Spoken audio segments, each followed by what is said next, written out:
Olá, incríveis pessoas da internet, tudo bem com vocês? Eu me chamo Danilo e você está aqui no Gravina TV. Hoje, mais um react sobre videogames. Lembrando que o link original sempre vai estar aqui na descrição. Sem muita enrolação, vamos ao que interessa.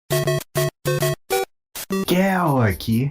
No vídeo de hoje nós vamos ver como jogos conseguem te prender, mas dessa vez vamos focar nas formas boas de te prender e não nas formas que abusam do seu cérebro. Afinal, essas formas nós já abordamos em outros vídeos aqui do canal. E como eu já disse em outro vídeo, eu criei um Twitter e um Instagram que tô tentando responder todo mundo que manda mensagem. Vamos lá, pessoal, sigam ele porque o moleque manda bem demais. Fala muito bem sobre jogos no geral. Então bora me seguir. Eu sei, tem muito tempo que as coisas eram assim, mas antigamente os jogos não tinham sistema de deles e nem recursos que se esgotavam quando você logava no jogo. E se você não viveu ou não se lembra, já deve estar se perguntando, então pra que as pessoas logavam em jogos antigamente? Bom, essa pergunta é mais complexa do que pode parecer, e para respondê-la vamos ter que dar vários exemplos com vários tópicos. O primeiro que vamos abordar é a progressão de poderes e mecânicas novas dentro do jogo. Eu poderia usar aqui como exemplo Mario World, com a famosa peninha, Yoshi e a flor que cospe fogo, mas para vocês não falarem que eu sou muito paga-pau da Nintendo, eu vou usar como exemplo Ori. Em Ori, você começa o jogo com apenas um pulo e uma fadinha que solta laser. Mas com o passar do tempo você aprende a bater no chão, que serve para abrir passagens e também serve como forma de combate. Dá pulo concentrado para atingir locais que antes você não conseguia, pulo duplo e usar projéteis como catapulta. Você vai evoluindo os personagens aos poucos, né? Acho que isso acontece em qualquer jogo, pelo menos dessa nova geração. Não sei se os jogos antigos tinham essa progressão. E se você ainda não está satisfeito, ainda dá para aprender o pulo triplo. Só que, claro, o jogo não te dá todas essas ferramentas ao mesmo tempo e nem tão rápido. Elas são distribuídas ao longo do jogo e apresentadas separadamente, porque fazendo isso, o jogo desenvolve cada mecânica ao seu potencial máximo, para depois te mostrar outra. Mostrando cada mecânica separadamente, Ori não te sobrecarrega com milhares de comandos e conceitos e ao mesmo tempo faz com que o jogo seja longo e divertido. E no futuro, quando você já tiver mestre nessas mecânicas todas, ele vai pôr um cenário que você vai ter que combinar todas elas para conseguir passar do desafio. O que te prende no jogo é que assim que começa uma mecânica a ficar chata, eles te dão uma nova para você praticar. E isso não é exclusivo de Ori, muitos jogos lineares ou assim que você domina totalmente uma mecânica, eles já metem outra. Eu acho que metade dos jogos de RPG, metade dos jogos que eu joguei recentemente Ghost of Tsushima, também funciona dessa maneira. Semi-abertos abusam desse design, já que eles têm total controle sobre o progresso do jogador. Agora, quando o jogo é um mundo aberto, a melhor forma de apresentar novas mecânicas que vão quebrar a monotonia do gameplay é pôr áreas específicas no mapa onde o jogador pode interagir com essas mecânicas. Seja um lago para pescar, um NPC para jogar cartas, ou simplesmente uma área que o gameplay padrão do jogo fica diferente. Bom, nós falamos aqui de dar ferramentas. Você vai introduzindo essas novas mecânicas aos poucos e discretamente, coisa que jogos fazem isso muito bem. No final a gente dominou uma mecânica nova totalmente e a gente nem sabe como chegamos até ela. Ferramentas novas para o jogador utilizar, mas é importante também que os jogos deem uma variedade significativa de inimigos e que esses inimigos mudem o gameplay. Não adianta você encher o seu jogo de inimigo com cores e armas diferentes, mas que no final o jogador interage da mesma forma com todos. E existem dezenas de jogos que fazem esse papel muito bem. E se você pensou que eu ia falar de Doom novamente, você tá certo. Mas para não parecer um roteiro preguiçoso que eu sempre falo dos mesmos jogos, eu vou dar um exemplo de um jogo indie chamado Katana Zero. Em Katana Zero você é um samurai com o poder de voltar no tempo e deixar tudo em câmera lenta. Nesse jogo, se você tomar um hit, você morre e tem que refazer o cenário inteiro. A ideia é que você monte a melhor rota e estratégia para limpar todos os inimigos sem morrer. Nesse jogo, seu personagem não tem árvore de talento e nem aprende habilidade nova. Você pode rolar, bater com a espada, refletir projéteis, pular e deixar o tempo lento por um curto período de tempo. Apesar do seu personagem não ganhar nada de novo do começo ao fim do jogo, o que te prende nesse jogo é o level design e os inimigos. Existem os Strong Terrors, que são esses bombados aqui que correm em sua direção e você simplesmente mata com facilidade, porque eles são muito lentos ao atacar, o que te incentiva a sempre atacar o mais rápido possível quando você vê esse inimigo. Os Skinny Rickies, que são esses caras com o porrete aqui, eles são muito rápidos e o ataque deles consegue bloquear o seu. E quando eles bloqueiam seu ataque, você fica alguns frames paralisado, o que serve de contraponto para os bombados que te incentivam a sempre atacar primeiro. Contra os Rickies, a melhor estratégia é esperar eles atacarem para depois atacar. Assim você não corre o risco de ter seu ataque bloqueado e ficar alguns frames sem conseguir reagir.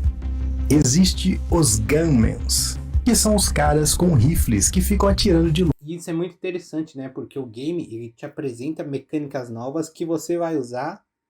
E como é uma coisa natural, você tem que ficar adaptando sempre essa mecânica a um nível diferente de combate. Como ele está explicando, cada personagem, cada inimigo, você tem que matar ele com a mecânica especificamente. Onde você pode refletir a bala deles, o que pode ser bem difícil às vezes. A estratégia mais segura é rolar para perto e tentar matá-los. Mas se você rolar perto deles, eles vão tentar te dar uma coronhada que vai te deixar tonto por um curto período de tempo. O que geralmente quer dizer morte, porque raramente você vai estar enfrentando uma sala com apenas um inimigo. Temos esse policial aqui com a escopeta que, apesar de ser possível refletir o tiro, 90% das vezes algum dos outros projéteis que sai da escopeta vai te matar, fazendo você ter que calcular o momento exato de se aproximar dele sem ter a sua cara explodida. E como último exemplo, nós temos o policial de escudo que fica protegido de ataques frontais até abaixar o escudo ou você dar a volta nele. Existem outros tipos de inimigos e bosses, mas por exemplo esses aqui já estão bons. Só com esses 5 tipos de inimigos, o level design já consegue criar uma variedade enorme no gameplay e dinâmica de salas. Porque como Katana Zero não tem dinheiro infinito, cada inimigo... Parece até o Sasuke aqui, ó, do Naruto, não parece? Agora que eu percebi. Katana Zero não foi um jogo que eu joguei, mas eu vi que teoricamente tá barato, então não sei se eu vou jogar no futuro ou logo mais. Eu tinha que justificar sua existência e mudar como o jogador interage com o cenário. E claro, esses inimigos são revelados aos poucos e misturados de formas diferentes, para deixar o gameplay mais dinâmico. Porque se na primeira fase já tivesse todos esses inimigos, seria muita informação para o jogador aprender e o desenvolvedor já teria gasto todas as cartas deles já de cara.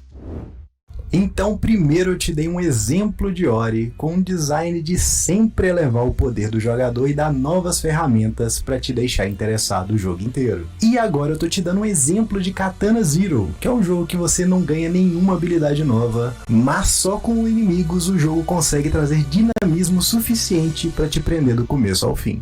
Mas Katana Zero não se apoia só em seus inimigos e level design, ele também se beneficia da mesma filosofia de Super Meat Boy, que são jogos que te dão todas as ferramentas que você precisa para zerar o jogo já na primeira fase. Porque o que vai te engajar nesse estilo de jogo não é ganhar poderes novos, e sim se tornar o mestre nas ferramentas que eles já te deram. Esse tipo de design, apesar de ser muito efetivo, por isso que esses tipos de jogo você joga e joga ele muitas vezes, né?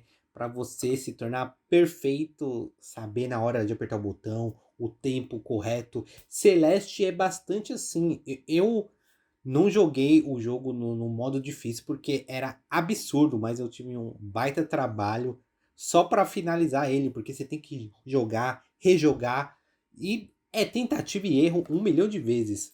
Tende a funcionar só em jogos muito difíceis e que a diversão do jogador é melhorar como player e não melhorar o avatar dele. Esse tipo de jogo pode ser muito efetivo com poucas ferramentas, mas que tem que ser muito bem trabalhadas e polidas. E apesar de, falando assim, parecer que fazer um jogo difícil é a opção mais fácil, já que você não vai ter que investir em milhares de poderes e itens para o personagem principal correr atrás, é em jogos difíceis que o conceito de flow pode ser mais difícil de se aplicar. Flow, antes de se tornar... O Celeste eu acho que é o maior exemplo disso, porque você tem que ter muito o time da coisa para você acertar o ponto. É absurdo. Podcast é um conceito trazido por Mihaly. E vamos chamar só de Mihaly, porque o resto do nome parece que alguém bateu a cabeça no teclado.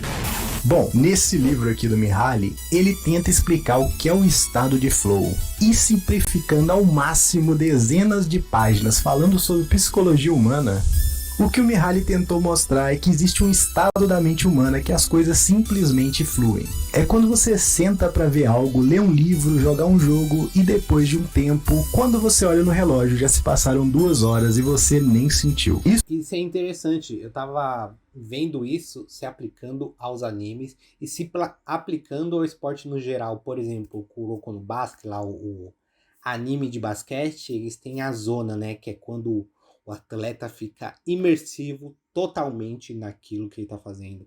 E eu posso ir um pouquinho mais além, dando um exemplo de Dragon Ball. O instinto superior é praticamente o flow, né? É o Goku entrando no seu modo que ele só consegue enxergar a luta e aquilo se torna tão natural que ele só vai ver que acabou depois que ele realmente acabou. É muito legal esse assunto. Isso acontece quando estamos fazendo uma tarefa que não é muito difícil para causar ansiedade e nem muito fácil para causar tédio. É o equilíbrio perfeito. E todo bom game designer quer implementar isso nos seus jogos. E manter o flow em um jogo difícil demanda muito teste e conhecimento de level design. Porque você tem que conseguir fazer desafios que vão ser relevantes para o jogador, mas que não pareçam injustos e nem fazer o jogador achar que o jogo está tratando ele como um bebê. Por isso que a maioria dos tutoriais são bem chatinhos e você se sente igual uma criança perdida no maternal. Então, quando você vê um jogo difícil, bem feito, mas com poucas mecânicas, você pode ter certeza que os designers gastaram infinitas horas só para balancear as fases. E por isso, talvez não tenha tantas armas ou magias diferentes. Falamos muito aqui sobre jogos de reflexo e que você melhora o seu avatar dentro do jogo. Mas ainda não tocamos em jogos que te prendem simplesmente por deixar se expressar e customizar as coisas dentro dele. Para isso nós temos Stardew Valley como exemplo. Em Stardew Valley o seu foco não é matar o maior... Tá aqui um jogo que eu não recomendo ninguém começar a jogar porque, você vai ter umas 100, 200 horas brincando nesse game, tentando descobrir tudo, tentando otimizar toda a fazenda. É uma loucura só. O número de bichos possíveis ou testar quão rápido você consegue pular. Esse jogo te prende simplesmente por te dar um objetivo a longo prazo, que é construir a sua fazendinha feliz e viver dos seus frutos. Você chega nesse lote abandonado e a partir daí as escolhas de como você vai conduzir a sua fazenda é totalmente sua. Você escolhe onde montar cada estrutura, você tem que aprender como funcionam as estações do ano e quais as melhores coisas para plantar nessas estações. Se você quer ser uma fazenda cheia de animaizinhos alegres e divertidos, ou se você quer desmatar tudo para poder fazer uma plantação extensiva de soja e exportar tudo deixando a cidade inteira passar fome. Então o Stardew te prende por fazer o jogo ser pessoal. É mais sobre como você acha que deve se administrar a sua fazenda do que sobre a melhor forma de se administrar uma fazenda. Claro, existem players... Excelente, galera. Excelente sobre administração e tempo. É incrível. Você começa a jogar, você vai se perder nele totalmente. Eles que vão procurar a forma mais efetiva de administrar uma fazenda. Mas o jogo não é sobre isso. Além disso, ele usa técnicas de foreshadowing, que é quando o jogo fica te dando dicas de conteúdos futuros para você liberar. Assim como em Dark Souls 1, quando você erra o caminho no início do jogo e dá de cara com um cemitério cheio de esqueleto que te mata com um golpe. Você poder ir em áreas de levels avançados ou que simplesmente tem uma porta gigantesca trancada são formas que os desenvolvedores têm de te fazer criar expectativa e ter um objetivo a longo prazo. Nada te prende mais em um jogo do que a curiosidade de saber o que tem de importante por trás de uma porta tão grande. E a última forma que vamos abordar nesse vídeo é a construção de personagem e narrativa que faça o jogador se importar e querer saber o que acontece na história. Eu comecei a jogar o Red Dead super de boa, né? Mas lá pro final, pro meio do jogo, você fica tão apegado ao Morgan. Que incrível a construção de universo, a construção do próprio personagem. O Arthur Morgan é talvez um dos meus personagens de jogos favoritos junto com o Drake. Uma boa narrativa e uma construção de mundo bem feita pode fazer até os jogos com uma gameplay limitada ser muito bem recebido. E fazer com que jogos que já têm uma gameplay ampla e bem trabalhada sejam alçados ao estado de arte. E geralmente isso é alcançado fazendo personagens que complementem a temática do jogo e não sirvam apenas como uma ferramenta para dar missões para o jogador. Um bom personagem tem motivações, sonhos, medos, e o jogador conhecendo esses fatores do personagem, ele já consegue tentar prever como aquele personagem agiria. O Mika de Red Dead é um personagem que desde a sua primeira aparição na história já dava sinais do seu caráter. Então, quando ele comete ações... A gente sempre vai estar um pezinho atrás com ele, porque ele é muito, muito lazarento. Dignas de um filho da p... Você já esperava por isso e tem sentido. Assim como o arco do Arthur e do Dutch. Red Dead tem uma boa narrativa e história, porque ele tem... também, depois que a gente começa lá pro meio do jogo, assim, a gente sempre fica com um pezinho atrás com ele, porque em algum momento parece que ele vai te apunhalar. Bons personagens e você tem o tempo necessário para conhecer e se importar com cada um deles. E enquanto o seu jogo tiver personagens interessantes, o jogador não vai se importar de passar tempo os conhecendo. Esse vídeo é uma visão geral de tópicos super complexos. Cada um abordado aqui vai ganhar futuramente um vídeo próprio para podermos analisá-los com mais exemplos e mais profundidade. Nesse vídeo eu passei pelos 4 perfis de jogadores e como engajar com cada um deles sem precisar enfiar Season Pass, Daily ou Loot Box. E não são técnicas inovadoras, elas sempre estiveram aí e sempre ajudaram estúdios a produzir jogos de qualidade que o foco é satisfazer o cliente e respeitar o tempo dele. Eu não citei qual exemplo é para qual tipo de jogador, mas se você viu meu vídeo sobre loot boxes, provavelmente você consegue identificar cada perfil aqui no vídeo. E um idealismo que deveríamos parar de reproduzir ou no mínimo repensar é soluções individuais para problemas coletivos. Você parar de comprar um jogo não vai fazer a indústria parar de produzir esse tipo de jogo. Até porque muitas vezes... galera, você pode não gostar de certo artista, certo jogo, certo tipo de mídia, você não vai fazer. Não adianta você cancelar a empresa ou cancelar a pessoa, ela vai continuar fazendo o trabalho dela do jeito que tem que ser entregue e talvez até outras pessoas começam a surgir por causa dela. Então não adianta ir contra a indústria. Às vezes ficamos hypados e compramos algo por causa de marketing. E se marketing não fosse poderoso o suficiente para moldar a sua percepção sobre algo, essas empresas não gastariam mais do que o dobro do orçamento do jogo em publicidade. Mas como o vídeo não é sobre esse assunto, eu não vou me alongar mais e deixar para um vídeo futuro. Espero que tenha gostado do vídeo, não esquece de deixar o like, se inscrever e de me seguir nas redes. E até o próximo vídeo. Até o próximo. Excelente vídeo, galera. Não tenho nem o que complementar com esse vídeo. Jogo é isso, né? Esse tipo de arte que vai se criando, se adaptando e se moldando conforme a indústria vai pedindo. É incrível e eu adoro falar sobre videogames por horas e horas. Lembrando, galera, se você tem algum react específico, só me mandar porque eu posso fazer ele aqui no canalzinho. Muito obrigado por assistir até o final e a gente se vê semana que vem aqui neste canal. Valeu demais, hein?